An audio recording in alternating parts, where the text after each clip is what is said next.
Bonjour, c'est Alphonse le mécanicien. Avec Alfred mon chauffeur, on a été embauché par la CFM. C'est la compagnie de chemin de fer de la Manche. On va rouler sur la ligne Granville-Sourdeval. Et nous, on s'arrêtera à Avranches. Les gens d'ici le surnomment le petit train de la côte. Il date de 1908. Notre machine, c'est une Wecknecht 030T fabriquée à Paris. On en a 10 de 15 tonnes et 5 de 18 tonnes. Je vous invite à faire le voyage avec nous. On va partir de la place Pléville qui borde le port de Granville. C'est un port morutier. Les marins partent des mois pêcher la morue au large de Terre-Neuve. Au-dessus de nous, il y a l'éperon rocheux où est bâtie la ville haute. Alfred, tu savais que Granville est surnommée la Monaco du Nord? Et pas seulement à cause du rocher. Je vais te raconter une histoire. Il y a 2 siècles, le prince de Monaco Antoine Ier a eu 2 filles. Alors pour perpétuer son nom, il va marier sa fille aînée à un prétendant à condition qu'il perde son nom. Eh bien, le riche gouverneur de Granville, Jacques de Matignon, a répondu présent. Et il est devenu Jacques Ier de Grimaldi. Et ils furent heureux et eurent beaucoup d'enfants. Bon, c'est pas tout ça. Alfred, t'as purgé les cylindres, la pression est bonne? Alors je desserre les freins, j'actionne le régulateur et c'est parti. On passe par la rue Le Campion et le cours Jonville, le long du bosque, un petit fleuve côtier où les lavandières lavent leur linge. On s'arrête à la gare de Granville-Ouest. Elle est juste à côté de la gare de la ligne Paris-Granville. On passe à niveau la rue de la Gare. Alfred, il y a un petit couple qui attendent à la halte de Donville-Blanc-Arbre. Et nous voilà à Granville-Triage. C'est le dépôt principal pour nos machines. Il y a un atelier aussi pour l'entretien et la réparation. Nous sommes en vue de Saint-Père-sur-Mer. Saint-Père-sur-Mer, 1 minute d'arrêt. Les bâtiments voyageurs ont tous la même architecture. Un corps central à un étage pour le logement du chef de gare et sa famille. Et d'un côté, une halle à marchandises. On transporte surtout des fruits, des pommes, des prunes. Et de l'autre côté, une remise à matériel. Alfred, tu savais que jusqu'au XVe siècle, Saint-Père était plus importante que Granville? Et puis Granville a pris le dessus. Et maintenant, de belles villas ont été construites, ainsi qu'un casino et des hôtels de luxe pour personnes fortunées. Il faut vivre avec son temps.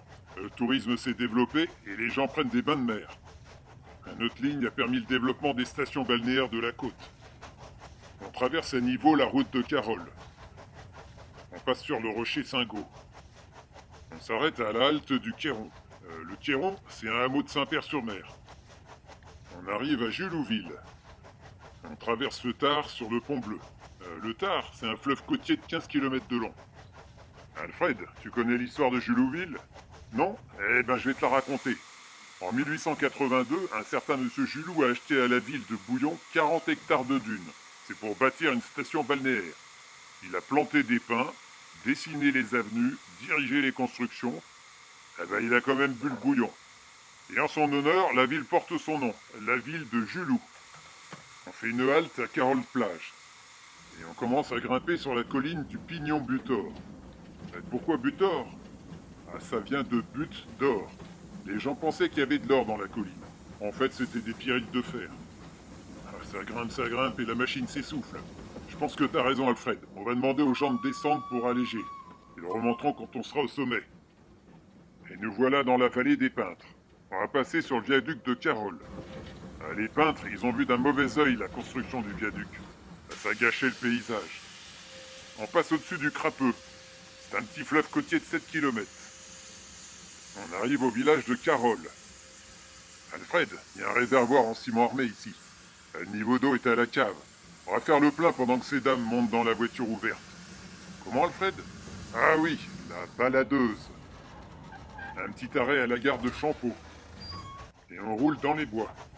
Par cette chaleur, ça fait du bien un peu d'ombre sous les hêtres, les érables, les chênes, les bouleaux, les frênes, les châtaigniers, les ormes. Eh oui, Alfred, je m'y connais en botanique. Saint-Jean-le-Thomas, 1 minute d'arrêt. On arrive à Genêt. Jusqu'au XVe siècle, c'était un port de commerce important ici, plus que celui de Granville. Maintenant, il est complètement ensablé. Alors maintenant, l'activité principale, c'est d'amener les touristes en maringotte jusqu'au Mont-Saint-Michel. À Marseille-les-Grèves, on va traverser la C sur un pont en ciment armé. Alfred, il faudrait que je t'emmène à la pêche au saumon, il est abondant ici. On passe au-dessus de la ligne de la Compagnie de l'Ouest. Et on s'arrête devant la gare d'Avranches. Et on va passer les commandes à un collègue qui va à Sourdeval. On aura mis un peu plus de 2h30 depuis Granville pour couvrir les 33 kilomètres. Faut dire qu'on va pas très vite. Vous avez de bonjour d'Alfred et d'Alphonse. À la revoyure.